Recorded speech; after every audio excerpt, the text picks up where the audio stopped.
Malolau malia ho eiki melelei ai tonga hono kotoa.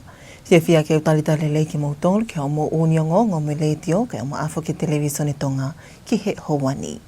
Pakai koia ki he ngahi ulu iongongo.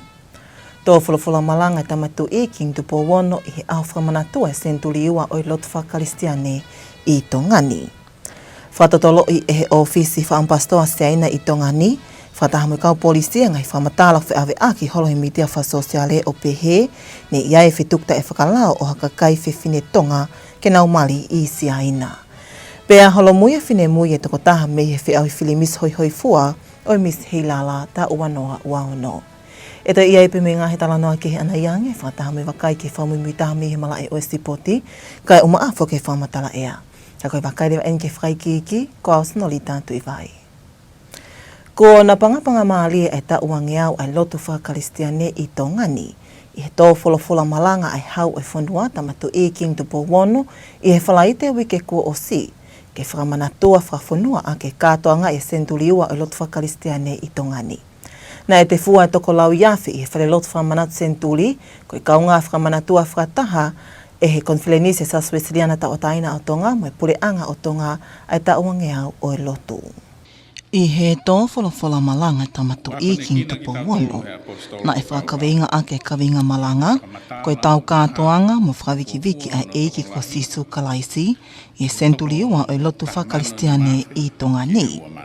Na e tō e whamamawhai tō wholofola malanga ke histori e tupu anga o i lotu whakaristiane, me he tau tā fitu hiwa fitu, o a umai ki he mokoi ai uloaki whā, ke whakatuu ai sea te wholau a Tongani o iloa, koe o tua mo Tonga ko hoku tofi a. I tā fitu hiwa fitu, na e tuu tamai ai ki Tongani ka missionary toko hongo fulu, me he society, ka o ngā whaka missionary o Londoni. Na i kai ha toko taha e whakaurui ki he lotu whakaristiane. Na i kai ke mateu teu whiunga ai ka o ngā whaka missionary, pia tuai e nau poto i he lea whakatonga. Kana i kai pē ngalo, mo tukuange he o tuato. Na kei whakalotoa pē he o tua, ai ka ngāu e whakamisnare. Ke kei hoko atu pē, ai nau wholau mai ki Tonga, ke talaki, ai ongo lerei.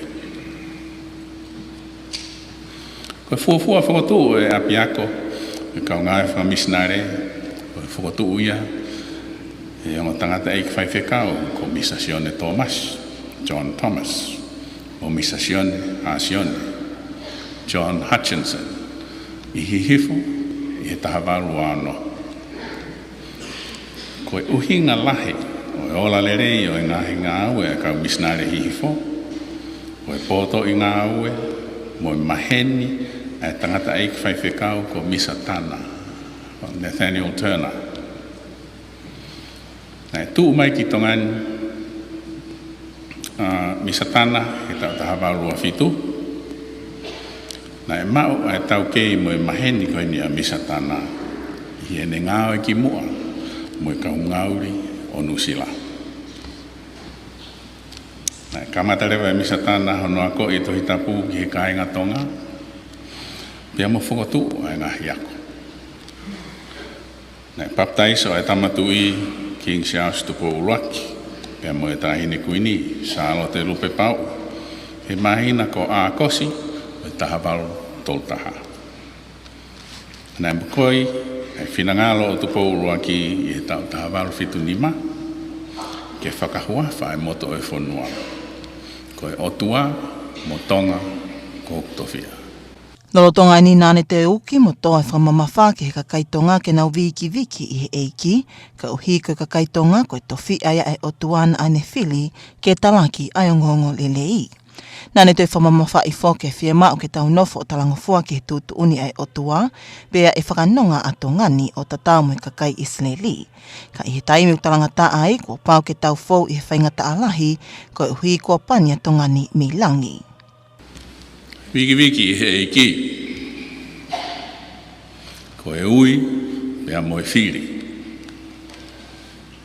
I he poto tai mahakurea, mo kilu ai otua, na ne whiri ai a Tonga ko e taha, o e ngahi, whanua vai tahe mamani, ko hono tofia. Koe ofalahi ai o tua, na e ui ai ki tau tolu, koe whanau ai o tua. Pea ko ki tau tolu ia, koe whanau ai o tua. Ko tau tala ia, mo tau uhinga. Koe o tua ia hono poto, na ne ui, mo whiri e kakai o Tonga. O magatuunga, i o tua Tongatapu, o i kai ko ki tau tolu. Hangepe, ko hono whekau i atu, he ki toi tu aene kau ako, ke na uat ki mamani, o ngahi e kakai ko toa pe, ko ne kau ako. O pehe, hono ui, mo whiri he o tua Tonga. O kune whekau i atu e kakai o Tonga, ke na ua atu ki mamani o talaki, ai o ngongolere o sisu kalaisi. Na i kai ke kumuni loto pe e kakai Tonga, a e nau matai koloa, ko sisu kalaisi, pe nau fie marie o ngatai. Na nau wholau atu, i o nau ngahi pōpāo, ki he moana waware o talaki ai o ngongolere o sisu kalaisi, ki he ngai whanua kau ngā api. Na i kai ke nau teki, mo mana wahe, ke ave ai o ngongolere ki Hamoa, mo Fisi, Solomone, ia mo Papua New Guinea. Mo ngai whanua i he Ocean Pasifiki. Ke i hoko atu pe i he ahon. Ono ave he kakai Tonga ai o ngongolere o sisu kalaisi, ki he ngahi tapa ke he keho mamani. Hange ko Siaina, India, mo ngahi whanua o Afrika. Wiki i he eiki. Ko e kakai, ko ne whiri mo on tofia. O whakamahino, mo whakatokanga mai a tangata whatsame. Mo nu ia a, ka koe pure ana. O ku otua ake a sihova. Koe taimi o ku magatunga i he otua e whalala mo i mo ui. Pea mohono tataki ha whanua. Pea ku i kai ngata pe i he mahu ta whea ai whanua ko ia i he koloa. Ka tāpua ki he otua e whanua ko ia aki ai nonga. Mo i merino o ku hahawa. O tokanga mo whakamahu i ngā i he whanua ko ia ai whakamau to tonu ai o tua. Ui kai ko e whakamatala e ni ki ha whanua ko hahawa. Ka koe tala noa ki ha kakai o ha whanua ko nau whakatomala. Mo ta whoki o nau rotoa o kumgi he o tua. Ko taim ko ia na talanga fua e kakai Israeli he o tua. Pea mah ka whea ai whanua i he koloa. Mo nau ikuna i ho nau ngai whiri. Pea nau nofo merino. Ko taim pe o nau tarangataa. Mo whai anga hala i ki he o tua. Pea lomekina ki nau tolu he tau. Mo i whai ngataa. O pehe mo Tonga i he ahon. Ko uhi ko Tonga o tofia o tua. O kui he o tua Tonga mohono kakai. Ke tau whakafofonga i ai o tua ki mamani. O kui ki tau tolu Tonga. Ko e kakai o kumo ui o whakatatau ki he wholofola ai o tua. Pea tau whanonga i he hala kua tofa he o tua. O kui ki tau tolu Tonga. Ko e kakai ki tau wahe mo talaki atu ai ofa si su kalaisi ki ho tau ngahi whamiri. Ki ho tau kāinga. Pea mo e toko taha Tonga ko toa pe. Ka kui kai whakanata pe ki ho tau ngahi kau a whanua. Ka kui e kakai o Tonga ki tau alu atu. Ki ngahi kakai i he tapa kehe o mamani o talaki. Ai o ngolere i sisu kalaisi. O Umahino koe wau malanga whakamanatua senturiua i whakaristianena i me ai me kau takilotu i ngai whungawaka ke tehe o siasi ai ne whakoloa ake kau Palestina ngai siasi ai o wau tō wholofola malanga ai hau oi whunu wau.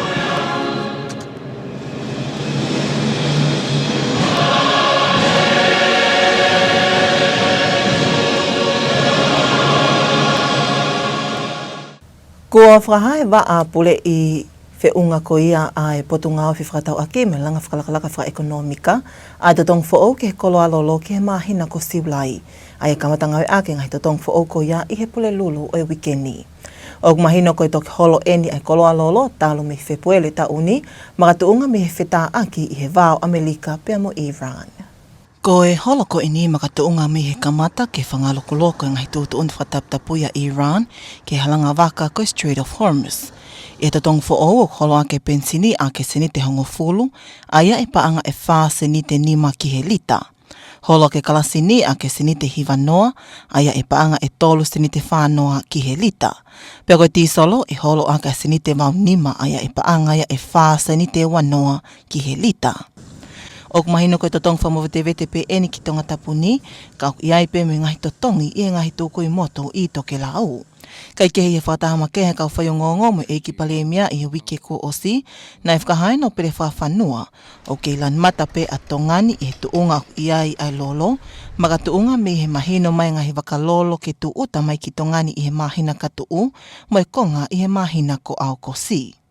Ko e tunga ko kia koe tau maanga lolo, o kei lan mata pe, o mga tuunga ni i he lahi o ngahi waka ko os whapapau i mai.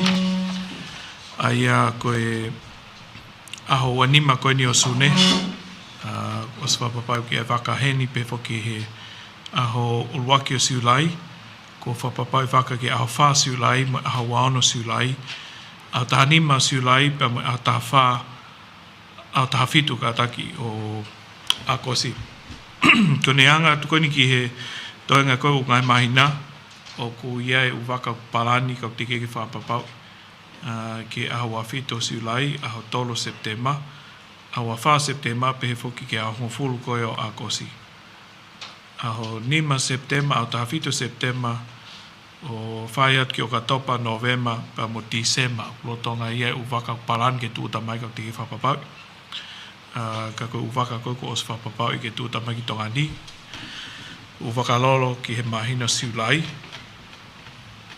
pefoki ki he kamataanga o ako sie au tawitu. Koe tunga ko ki ai e tau stoka o ku whawhi marie pe. Koe tunga ko ki ai koe mahu ingai lolo, mo os mea pe ku o mahu lunga hene tuko hene taimini. Koe whakatau koe ni me he refinery pe ko Singapore, o ku spot price, ka ko kamata ke mahinu mai o ku stabilize ai price ko ia, whamamanahi. Pe o ku kamata ke ia ne holo ka teke ki whailonga ia i he tau area, ke ia o mai ke tau tolu ai holo ko ia. Ai koe anga koe tū koe ni ai whia mau koe ni lolo, ke stay polo peo, ke lahi pe, au no ngāwe ake lolo, ai ku i he lan mata. Pea koe hangat koe ki he kahau, mahina pe whoku o wha mo oni e are pau koe ni wha Amerika pea mo Iran, kau kei perenges, koe uhi koe ngahi ngāwe koe ni u kei hoko atu pe ai bomu, ai whanua koe ni ko Israel, Israeli. Pea o kei tū perenges, ka koe hangu ki kahau, tau kei whaongongo pe, ki a ngahi ririu i he uarea whatupore anga ko ia. Kai ke heo kei whai pēa lea ke ngahi wakalolo e tō uta mai i he mahina e tōlu ka hoko, ka uhi ke whapapau i pēa tuunga e kei whiau e tongani ai koloa lolo ke oua e iai hataimi o ku tōno no wai. O ku lolotonga wakai i he ofisi whaampastoa siaina i tongani e ngahi whamatalak tu whakiholo i he media whasosiale o pehene iai whitukta e whakalao, o hakakai whiwhine e toko tolu koe kakai tonga ke naumali i siaina. Whai ki ke talanoa ke ki hauani pia mo vai whanua tō Paula. Ko e hili ene no whahapa me he ofisi whakaampa o siaina i Nuku'alofa ni, ai nao wakai e ngai whamatalani o mātou ngai apa me he tufake media whasosiale Facebook, ha ngai whamatala o ne tukua ki i ne iai ha whanau whiwhine, ne awe whafufu ki nao tolu ki siaina ki nao mali moha kau tangata i whunua siaina. Pe me ofisi whakaampa o siaina i Nuku'alofa ni, o nao whengai aki wahofi me ofisi whakaampa a Tonga i siaina, ke whapapau e whamatalani pe awakai i me tuunga o ki ai whanau whiwhine koeni. Ne nao tei pehe, kua whahoko he kau polisa siaina e nao tokoni pa mui whatatolo o whikau aki pa mui kawingani, pe agapaue i ai ha mo'ni i mea he tukua ki i, e paulewa ki whahoko e ngāwe whakalao ki ai, whakataha mohono malui o whanau whiwhine Tonga koeni. Ka ke hene te whahapa me potunga e polisi a Tonga niuk na o ngāwe mok nao tolu ke ka veinga koe ni, ka ugea nao kole ke ka kai e whonua ke mo whamao mi hono tu whakholo hanga e whamatala o ki kai mo oni o whikau aki mo i ka veingani. E hau kau pehono Moimoi i e hongonga e televisone Tonga ai ka veingani. Mai ngonga le te o me televisone Tonga, kua au vai whanua tō Paula. Pea kua holo mui ai whine mui e toko taha me i he wheau hi Filimbis hoi hoi fua o e kātoanga wiki hei lala, aia ni amanake ke kamata hono whamau i ki nau tolu a pongpongi. Ko e hiri eno no whakahami, he potu ngau e taki mamata i he wikeni. Mai whanua tū Paula ipe, mo e whaikiki. I he whamatala ko tuk mai pa me he potu ngau e tak mamata, ne i he kauwhine mui e toko hongo fulu mānima, ne o swawhiloa ki nau tolu, i e ahota pule lulo e wike ko o si ke nau veipa i e kalauni o e tauni. Ka koe ne au mai ki he aho ni, kua holo mui e toko taha. Nei kai ki toi tuk mai ha whamatala whaiki ki he uhinga pa me mga tuunga e holo mui e whine mui koe ni, ka au kumahino pe koe uhinga whawhui tui tui. Nei kai ki whahingoa mo i whine mui ne holo mui, ka au kumahino ki he ongongoni pa me he whaha e ha whine mui, nei kau he uloa ki whawhiloa ki ko Christy Maasima, tau tahahiva na e Miss Kingdom of Tonga, the Friendly Island, ai ne holo mui me he whiau hi. Koe ni whaha eni i hene pēsi media whasosiale, ai ana ani whaha koe mga tuunga pē me he uhinga whawhoi tui tui. Kai ke he i hene pehe, koe kau whine mui pē toko hongo fulu mawha, o nau veipa i he kalauni e tauni, ai ai ka mata ana whamau i ki nau tolu a pongpongi, a ki a whiau hi whakaeke eke i he houa pongpongi. Pe a whiau hi tau olunga i he whiawhi. E hoko atu ki he whiau hi tale niti he aho pule lulu, whiau hi teunga tu whanua me teunga matatahi he aho tua pule lulu. E tōk whahoko le vai whakalauni o i kuna i he whiawhi whalai te. Kai ke he koe toko taha whahau nau veipa i he kalauni o e tauni, koe Miss Taliki Fisi, Mele Maafu. Miss Tigaway Creations, Meleane Brown. Miss Ministry of Infrastructure, Larila Ngalu. Miss Anana USA, Rachel Reed. Miss Ewa Tourism, Petiola Maasila. Miss SNS USA, Lavalava E Sau. Miss Hapai Tourism, Maria Kaihea. Miss Masani Connect, Teki Whaiva Tuitawake. Miss Tonga Australia, Andi Venia Natalia Uli. Miss Praxis New Zealand, Kathleen Vaiatangitau. Miss Lady Maria Australia, Celia Matelau. Miss Nuku'alofa Resort, Melelupe Tongi. Miss Vava'u Tourism, Siutaisa Funaki. Pea moe Miss Tonga Tourist Association, Sepiuta Malamala. Mai ngonga le te o me televisone Tonga, ko au vai whanua tō Paula. Uni ngonga whalotu whanua pe me le te o Tonga ulaki me televisone Tonga ki hauani. Ka koe wakailiwa e ni ki whamimita hambe he mala e oe sipotif ka hoko atua e popua aho.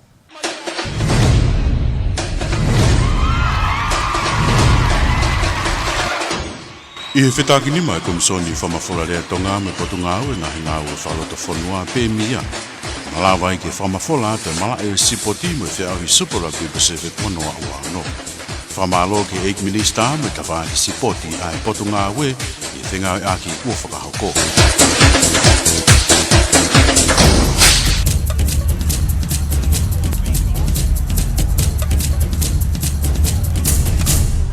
Na e mea e tahine prinsesi Latu fui peka ka koe talawhika o lahia Tonga ki Australia, whakataha mo i palemia no pile whakawhanua, ka koe sea o poate ka pululi ki whakawhanua a Tonga, ke mamata ki he makamaile mahau inga i he wainga a ka pululi ki adjacent tau malolo, ka koe au sia koe e wainga e tolunge au i he whiauhi NRL.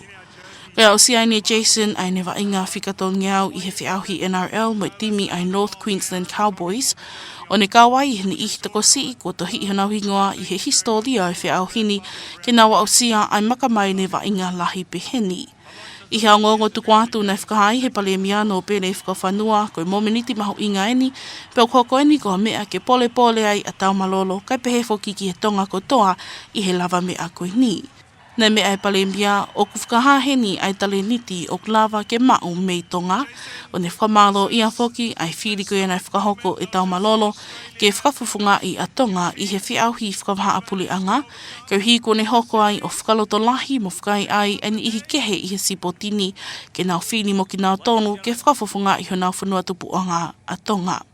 Nei tau wiki a whoke no pere whakawhanua ai ngahi ngāwe koe a kua lava e tau malolo, I kai ngata pe he malae a kapulu liki, ka I he ngahi ngāwe I tua me he malae sipoti, ko ne langa hakia ia sipoti mo I tuunga o e timi whakawhanua a tonga, ke tau tene iange I he ngahi whiauhi whakawaha a puli a ngā. Nei hoko foki ai whini a tau malolo ke situ a me he timi anu usila, ka kau I he timi ai mate maatonga ke whiauhi ipua mamani I he akapunu liki I he tau maa whitawhitu, he taha ngahi momeniti whakahistoria I he sipotini, kau hi koe hoko ai whini a tau malolo ke ne whakai ai ni I he kehe, ke nau situ a me he wainga ma ai ngahi timi ma alunga nge hange ko Australia manu usila, ka nau wainga ma a tonga, pia hoko atai pe whoki e nā maalie ko ia oi pole ake nau whanua tupuanga, ke whini ai mo ni I he kehe I he Pasifiki, ke nau kau I he ngahi timi whakawhanua hanau ngahi whanua tupuanga, hangi ko timi ai toa Samoa. Koe makamai ne o e wainga whikatolu ngeau o tau malolo I he NRL, koe tahai pe au ngahi mominiti whakahistoria ko tānaki ki historia e wainga a tau malolo, pe nei tō lahi mo ka inga tonga nau whiawhia mo poupou ai pe ki matapu le tonga koe ni I he ene I kuna koe ni.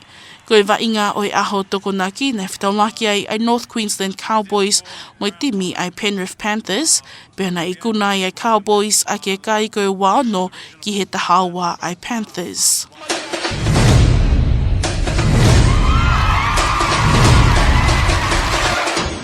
I he whetaki ni mai komisoni whamawhora rea tonga me potunga au e ngahi ngā ue whalota whanua pē mia.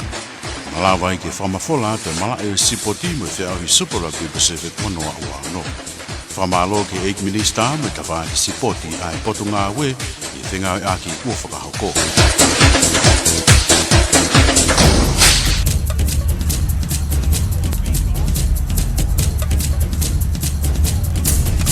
Ki mua patau mawai, tau te wakai peheni ki he ngahi ulu I ngō. Tō whulawhula malanga tamatu I King Tupo Wono I he au whamanatua e senturi ua o I lotu whakaristiane I Tongani. Whatotolo I he ofisi whaampastoa seaina I Tongani, whatahamu kau polisia ngai whamatala wheawe aki holohi mitia whasosiale o pehe, ne iai whitukta e whakalao o hakakai whiwhine tonga ke nau mali I siaina. Pea holo muia whine muia toko taha me he whiawi whili Miss Hoi Fua o Miss Heilala ta uanoa uaono. Pea mo lava kakate peho mo uni o ngongo he lea whakatonga me le teo ka mo Afrika Televisoni tonga ke hauani. Pea mo ia whaamune a utonu atu ki he lota whale ai tonga hono kotoa. Whamalo te tau ke whi au mai, kua sunoli tatu I vai, ka mongi.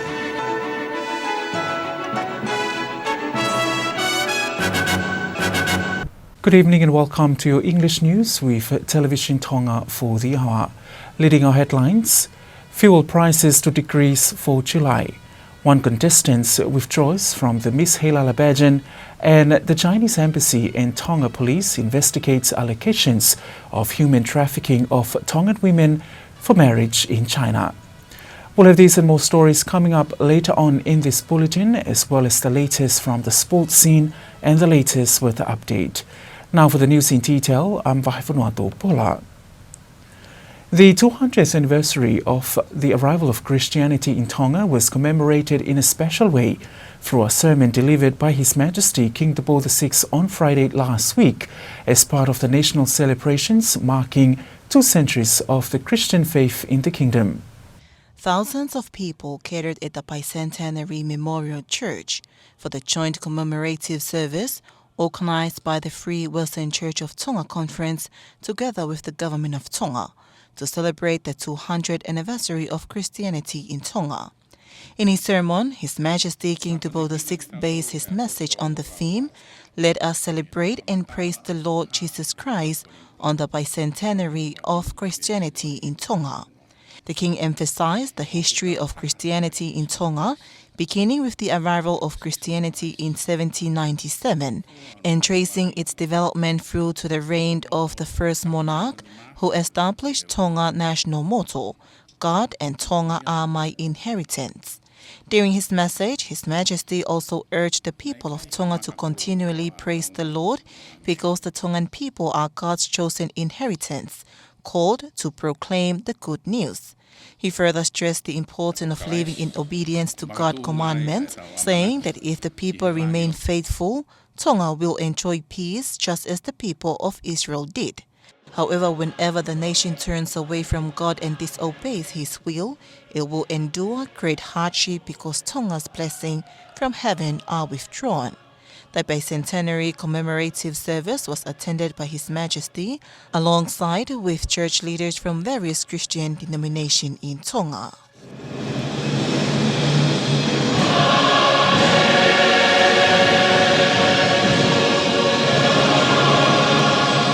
The Tonga Competent Authority has announced new fuel prices for the month of July. The revised prices will take effect on Wednesday this week. This is the first reduction in fuel prices since February this year, largely known for developments and conflict involving Iran and the United States of America. The price decrease is attributed to the easing of tension and restriction affecting shipping through the Strait of Hormuz. Under the new prices, the petrol will decrease by 10 seniti, bringing the price to 4 paanga and 50 seniti per litre. Kerosene will decrease by 90 seniti, bringing the price to 3 paanga and 40 seniti per litre, and the diesel will decrease by 85 seniti, bringing the price to 4 paanga and 20 seniti per litre.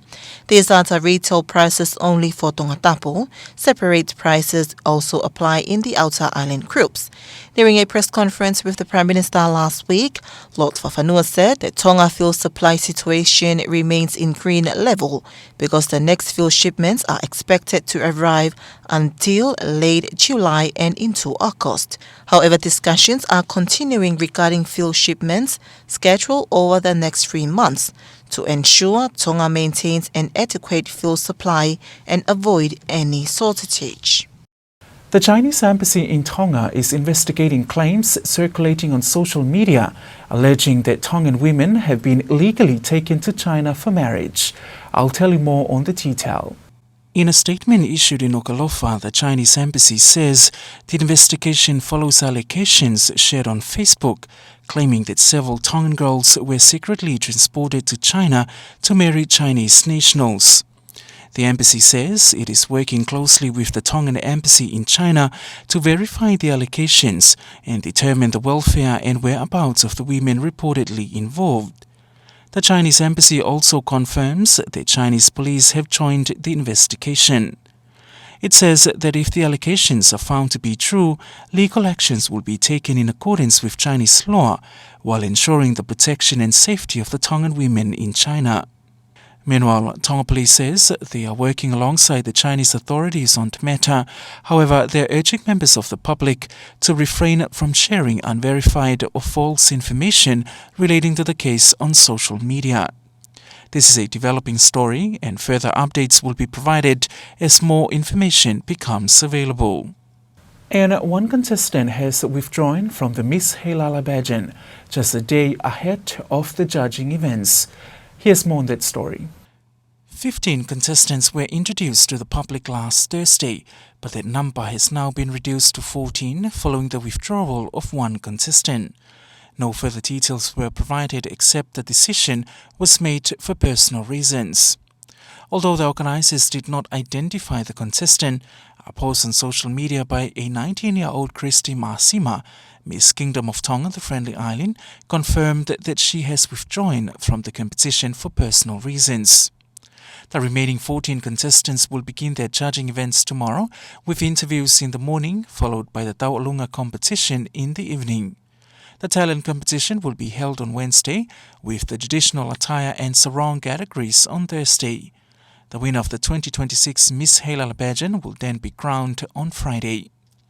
The 14 remaining contestants are Miss Talikifisi Mele Ma'afu, Miss Takeaway Creations Meleane Brown, Miss Ministry of Infrastructure Larila Ngalu, Miss Anana USA Rachel Reed, Miss Ewa Tourism Petiola Masila, Miss SNS USA Lavalava Esau, Miss Hapai Tourism Maria Kaihea, Miss Masani Connect Tekifaiva Tuitavake, Miss Tonga Australia Antiveniana Talia Uli, Miss Aproxis New Zealand Kathleen Vayatangitau, Miss Lady Maria Australia Celia Matelau, Miss Nuku'alofa Resort Melelupe Tongi, Miss Wava'u Tourism Siudai Safunaki, and Miss Tonga Tourist Association Sepiuta Malamala.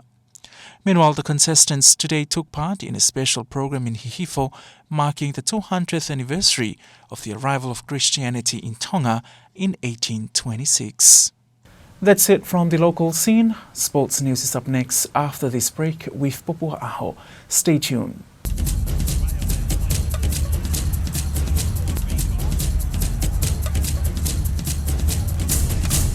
In sports, Tongan royalty and the rugby league community joined Jason Taumalolo's family and club, the North Queensland Cowboys, last week to celebrate a historic achievement by the Tongan star, playing 300 NRL matches. Her Royal Highness Princess Latu and the Prime Minister Lord Whakawhanua were in attendance at Jason Taumalolo's 300th NRL game last Saturday in Townsville, honouring the Tongan Rugby League star's remarkable career. Taumalolo reached the milestone while playing for the North Queensland Cowboys, becoming one of only a small number of players in the history of the competition to achieve 300 games. In a statement, the Prime Minister Lord Whakawhanua, who is also chairman of Tonga Rugby League, said the achievement was a proud moment not only for Taumalolo, but for the entire Kingdom of Tonga. He said Taumalolo's success reflected the exceptional talent produced by Tonga, while his decision to represent the Mate Mā Tonga at the height of his career had inspired a new generation of athletes to embrace their Tongan heritage. The Prime Minister also acknowledged Taumalolo's contribution beyond the rugby league field, saying his dedication, sportsmanship and excellence had helped transform Tonga into a stronger force on the international stage. Taumalolo's decision to turn his back on New Zealand and commit to Tonga in the 2017 Rugby League World Cup became a defining moment for Pacific Rugby League, and he has since become one of the most influential figures in the rise of the Mate Mā Tonga. The 300-game milestone marks another significant chapter in the career of one of Tonga's most celebrated sporting figures. Jason Taumalolo's 300th NRL game saw the North Queensland Cowboys face the Penrith Panthers, with the Cowboys winning 26-12 to the Panthers. And that was your sports news. That was Pupua'aho with the latest sports news. And that wraps up this evening's news package. But before we part, here's one final look at tonight's top stories. Fuel prices to decrease for the month of July. One contestant withdraws from the Miss Halala pageant, and the Chinese embassy and police investigate claims of alleged trafficking of Tongan women for marriage in China. And that's it for the hour. Thank you for tuning in. I'm Paula with tonight's package. Good evening.